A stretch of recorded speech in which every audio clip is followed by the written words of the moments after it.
we were in the middle of Mass. It was right before the Eucharistic prayer, which is the central point of the Mass, where the bread and wine become the body and blood of Christ. I saw Ricky come into the church, and then I looked down, and then I heard the gunshot. I ducked behind the altar, and then when I looked up, he was out of the church. People immediately rushed to help Jim. Several of the guys in the parish took out after Ricky. We just made sure that Jim was taken care of, that the people were okay, that the crime scene was preserved. Then we started up Mass again and finished Mass. Well, people are rattled, including me. Our Bishop Wester called yesterday, and he's making sure that we have psychological counseling resources available for the people. There were quite a few children at the Mass, and they're the ones that we're most concerned about, and so we were going to make sure that they have the counseling that they need. I'm really proud of my parishioners. No one panicked.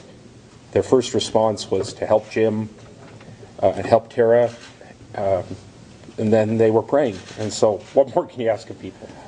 I can say there have been threats, but I really don't want to go into that. I'm sure that'll come out of the trial, but I think our focus really needs to be on Jim.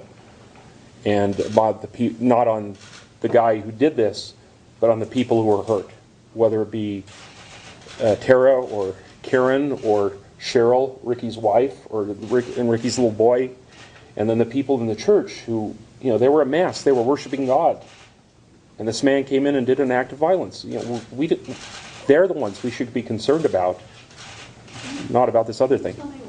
Jim is one of the kindest people I've ever known. Jim and Tara were just with me on a journey to the Holy Land. We just got back on Friday. And I've known them since I've been at St. James for 10 years. And they're pillars of the parish. They're great people. They're always available to help. They're big hearts. No one deserves this. But I can't think of a person who would deserve it less than Jim. Will the church have to be reconsecrated? It doesn't have to be reconsecrated. What we do is what's called the Liturgy of Reparation, and what we're going to do is we're going to pray for healing, for that all evil will be expunged from the church, and that will be on Thursday at 6 p.m.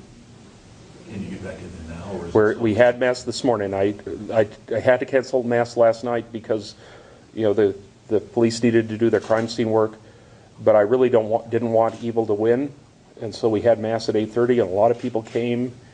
And really what I think we need to focus in on is how much good we saw yesterday, not just the one act of evil, but a lot of bravery, a lot of kindness, a lot of charity.